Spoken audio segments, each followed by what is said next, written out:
My phone buzzed with a text from Ryan, saying he caught 3 fish today and the solitude was clearing his mind.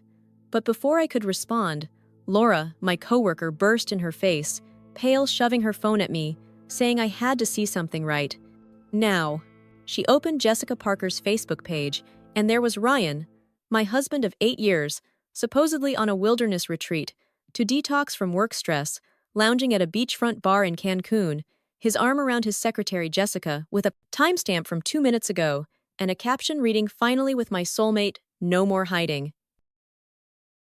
My stomach twisted like I'd been punched, and this hot wave of rage surged through me, but I kept my face calm because as a financial analyst, I'm trained to stay composed under pressure. I typed back to Ryan, "That's wonderful, honey. I'm so glad you're finding peace in nature." My fingers steady, even though I wanted to scream. Laura watched me, her eyes wide, whispering, "Alina, I'm so sorry. What are you going to do?" I didn't answer because my mind was racing, piecing together every sign I'd ignored for months. I scrolled through Jessica's Facebook, each post hitting like a knife, showing sunset walks on the beach, candlelit dinners, stolen kisses by the pool, all time-stamped with captions like "living my best life with my true love." Their carelessness almost made me laugh because Ryan thought his camping story was so clever, never imagining Jessica's social media obsession would expose him. I closed the app, my years of analyzing financial reports, kicking in, keeping me methodical, even when everything was falling apart. Laura reached for my hand, asking if I was okay, but I shook my head because okay was nowhere near what I felt. 8 years of marriage, and Ryan was sipping cocktails in Cancun, while I thought he was roughing it in the woods. I grabbed a notepad, started jotting down every detail from Jessica's posts, because if Ryan thought he could play me, he was about to learn. I don't just sit back and take it. I sent him another text, "Miss you so much. Can't wait to hear about your wilderness adventures," knowing he had no idea I was on to him. Laura stood there, looking confused when I smiled, and said, "You know what's better than catching him in a lie, letting him keep lying while I tear his world apart?" She didn't get it at first, but I was already thinking 3 steps ahead, because that's how I handle fraud cases at work. I find patterns build a case. Ryan and I met at the University of Toronto, studying finance together, and he was charming, ambitious, always saying we were a team. I believed him took a job in Toronto to stay close, while he landed a role at Carter and Webster, a big investment firm. I climbed fast at my firm, becoming a top financial analyst, but looking back, I noticed Ryan's smile tighten whenever I got a big project or a client praised me. Jessica started at his firm 6 months ago, young, attractive, and according to Ryan, so efficient, she keeps up with my schedule. I ignored the red flags because I trusted him, but now those flags were screaming. I went back to Jessica's Facebook, scrolled through her timeline, and found a check-in at a fancy Toronto restaurant the same night. Ryan said he was working late last month with a caption, "Late nights at the office never felt so good." I felt like such an idiot for not seeing it sooner, but Laura shook her head, saying, "You weren't blind, Alina. You were trusting there's a difference." That hit me hard because she was right. I'd trusted Ryan completely, and he'd used that to betray me. I pulled up our joint bank account records, and my heart sank when I saw the transactions: first-class tickets to Cancun, a 5-star resort, charges for jewelry I'd never seen. He was using our money to fund his affair, and I felt the rage boiling over, but I pushed it down because I needed to stay sharp. I started documenting every suspicious transaction, my fingers flying across the keyboard, building a case like I would for a client committing financial fraud. Ryan texted again, sending a photo of a generic camping scene, obviously pulled from the internet, with a caption, "Home sweet home. The stars are amazing out here." My hand shook, not from sadness, but from pure cold anger, because 8 years of marriage, and he couldn't even find a convincing photo to back his lie. I stared at the screen, knowing this was just the start. Ryan had no clue his perfect camping story was crumbling because Jessica couldn't resist posting their getaway online, and I was going to make sure he paid for every lie. I looked at Laura, said, "He's going to learn what happens when you underestimate someone who spends her days finding fraud," and she nodded because she knew I was already planning my next move. I wasn't just hurt, I was done being played, and I was ready to take back control one piece of evidence at a time. I was digging into Ryan's lies, pulling up our joint bank account records, while Laura, my coworker, stood beside me, her eyes wide as we found transaction after transaction that screamed betrayal. There were charges for first-class tickets to Cancun, a five-star resort booking jewelry I'd never seen, and I felt this mix of rage and focus because as a financial analyst, I know how to follow a money trail, and Ryan was about regret thinking he could outsmart me. I started screenshotting everything, hotel charges in cities he'd claimed were for business trips, dinners at restaurants I'd never visited, and I sent him a text, "Hey honey, did you remember to pay the credit card bill before you left?" Knowing he hadn't because I was staring at an overdue notice he'd ignored while planning his getaway with Jessica. Laura whispered, "Alina, this is insane. He's using your money for her." And I nodded, drafting an email to my bank, because I wasn't letting him drain our accounts while sipping margaritas in Mexico. I told Laura to cover my meetings for the day, because I had work to do, and she agreed, no questions asked. I called our bank, got through to the manager, David Miller, who knew me from handling my firm's corporate accounts, and I told him about suspicious activity on my joint accounts, handing him printouts of Ryan's transfers when I walked into the Toronto branch an hour later. He reviewed the documents, his face grim, and within 30 minutes, I'd frozen our joint accounts, moved my personal savings to a new, secure account. Ryan couldn't touch because I wasn't letting him spend another cent on his affair. David asked if I wanted to file a fraud report, but I said not yet because I needed more evidence to make this airtight. I pulled up Jessica's Instagram because Laura had found her profile too, and it was like she couldn't stop posting their relationship with photos of coffee cups, showing Ryan's name, his watch and dinner shots, even a selfie of her on his desk, at Carter and Webster after hours. I muttered, "He thought he was so clever," and Laura shook her head, saying they're so sloppy, it's almost sad.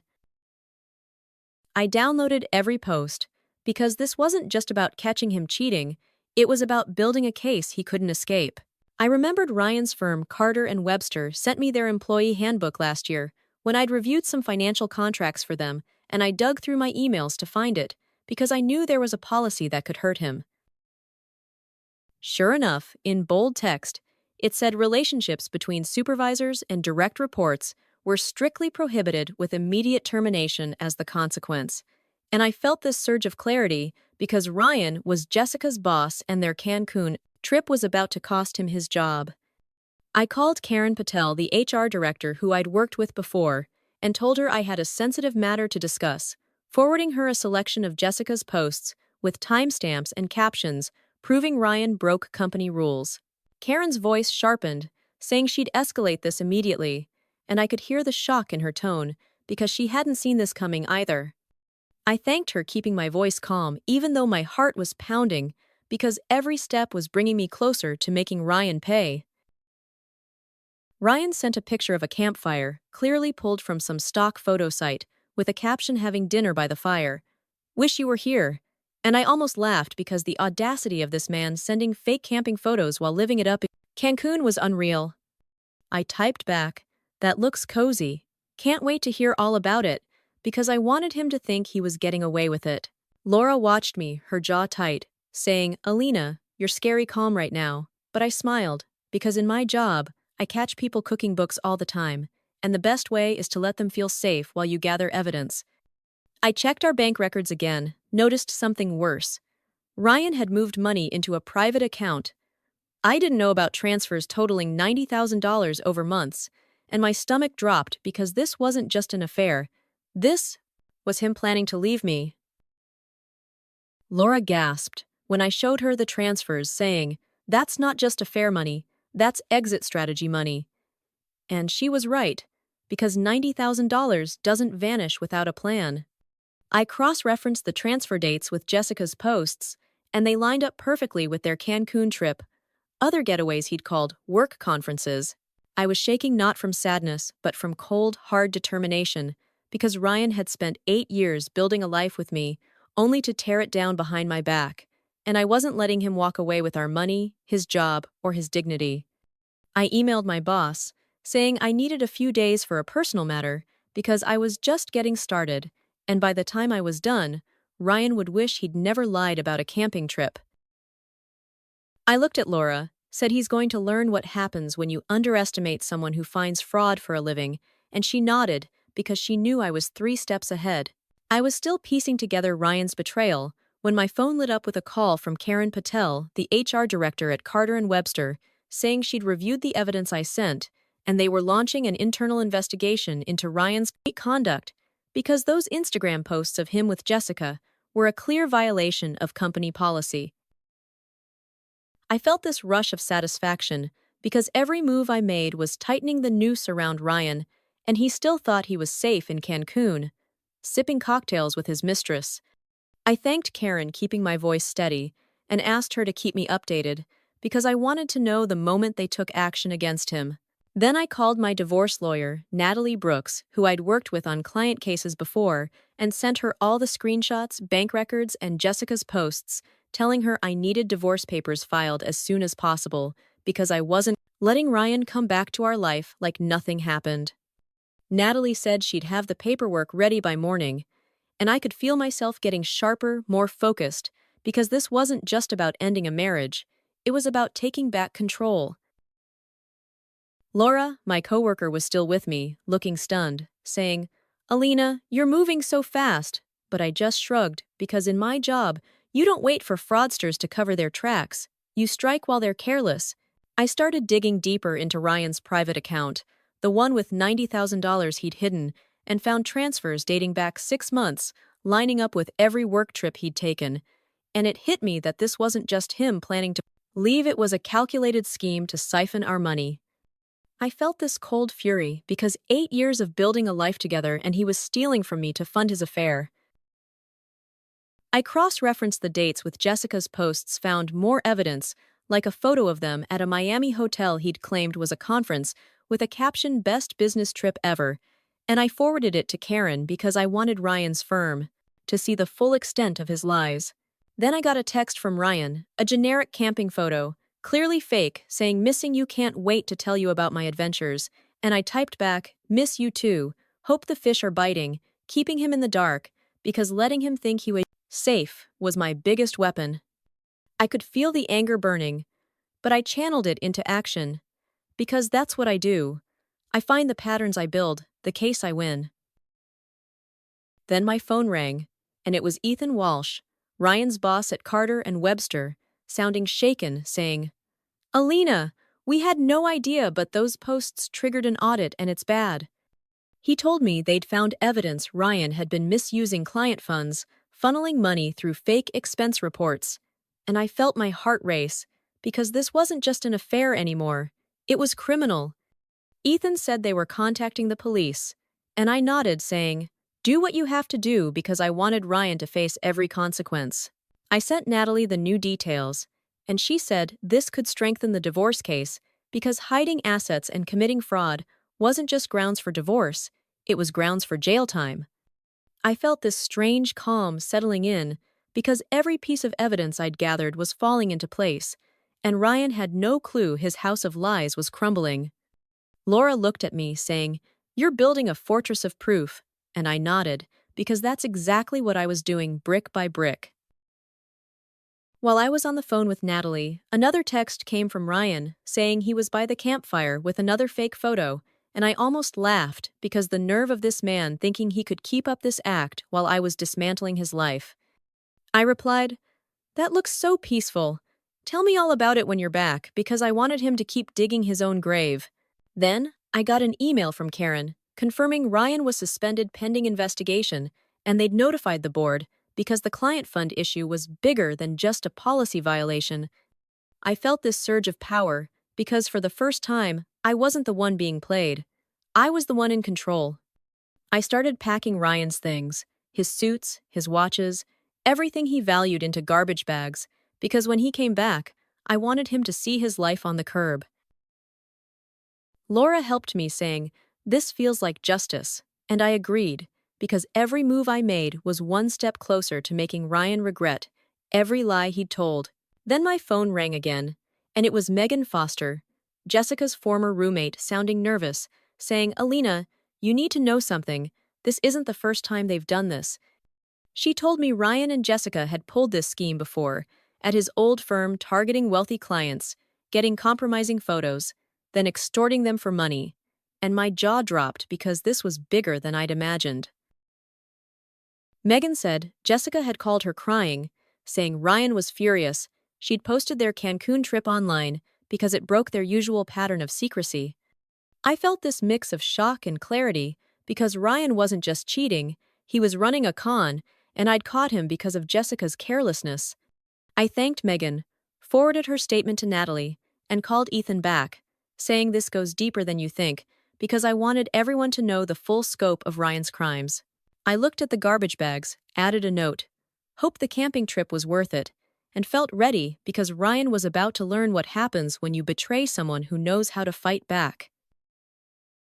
I was finalizing the divorce papers with Natalie Brooks, my lawyer, when Ethan Walsh, Ryan's boss, called saying Ryan and Jessica had been detained at Cancun Airport because Canadian authorities had been alerted after Carter and Webster's audit uncovered $2 million in embezzled client funds.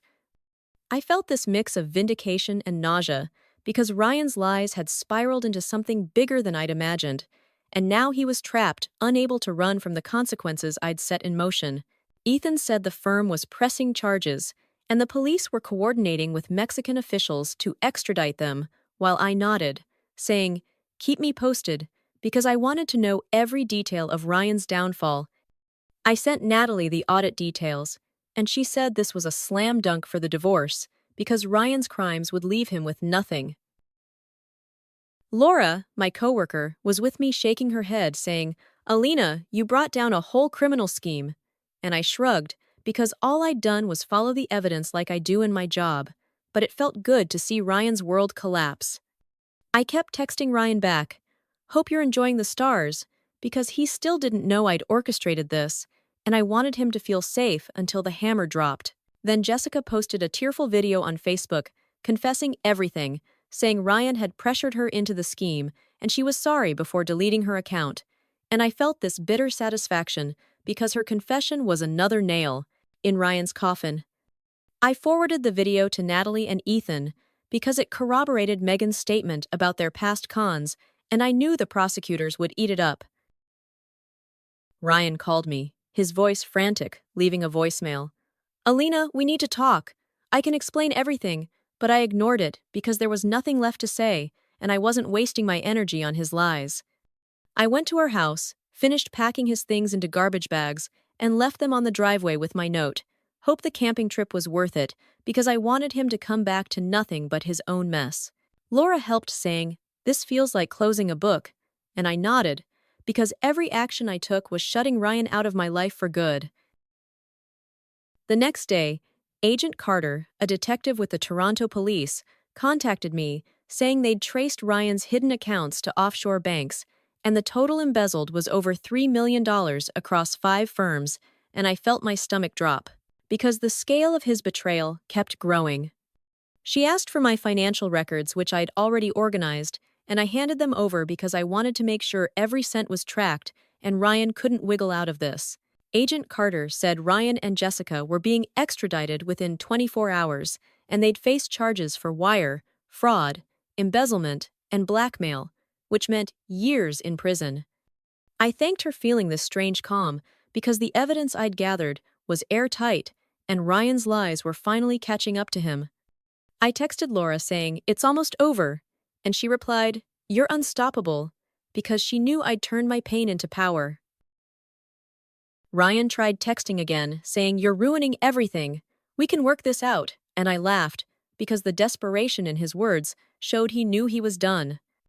I didn't respond, just forwarded the message to Agent Carter, because every text he sent was more evidence against him. Natalie called, saying the divorce papers were filed, and with Ryan's crimes, I'd keep our assets because he'd hidden money and broken our trust. I felt this weight lifting, because for the first time in months, I wasn't the one being blindsided. I was the one calling the shots. I went through our house, changed the locks, because Ryan wasn't stepping foot in my space again, and I felt stronger, more in control, knowing I'd protected myself. Laura said, "You're rebuilding already," and I nodded, because every step I took was reclaiming my life from Ryan's betrayal. By evening, Ethan called again, saying Carter and Webster had fired Ryan and Jessica, and the firm was making public apologies to clients because the scandal was all over Toronto's news. I felt this quiet relief because Ryan's name was ruined and he couldn't hide behind his charm anymore. I checked Jessica's old posts, saw they were gone, but I had screenshots saved because I wasn't letting any evidence slip away.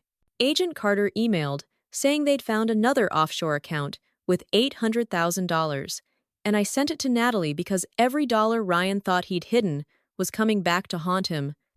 I looked at the garbage bags on the driveway, felt a sense of closure because Ryan's lies had cost him everything, and I was the one who'd made it happen. I told Laura he thought he could play me, but I played smarter, and she smiled because she knew I'd turned his betrayal into his defeat.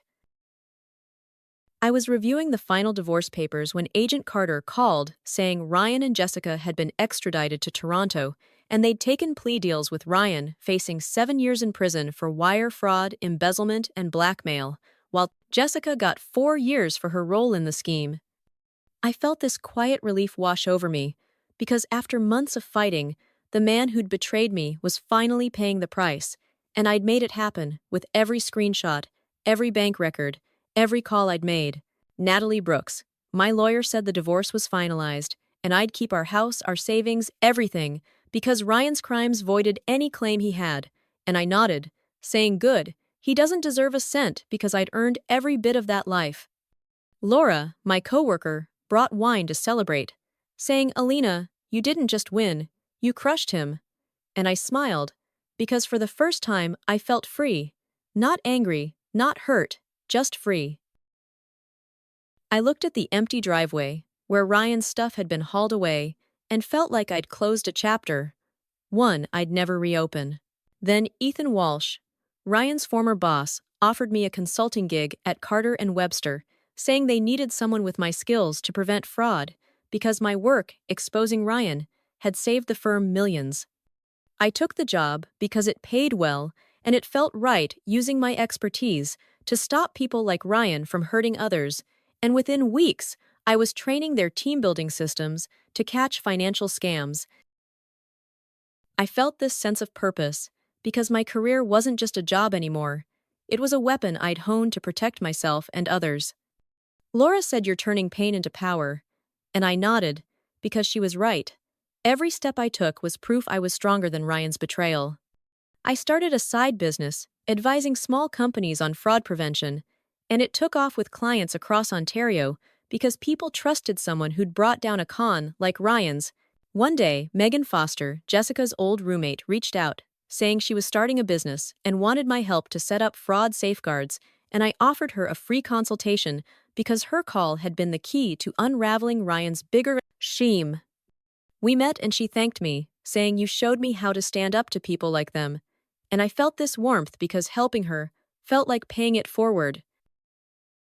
My phone pinged with a letter from Ryan begging for forgiveness, but I shredded it unopened because his words meant nothing and I wasn't giving him another second of my time. Laura laughed, saying, "He's probably seen your name in the news because my consulting work was getting coverage," and I shrugged because Ryan's opinion didn't matter anymore. I was building something new, something mine, and it felt better than any revenge.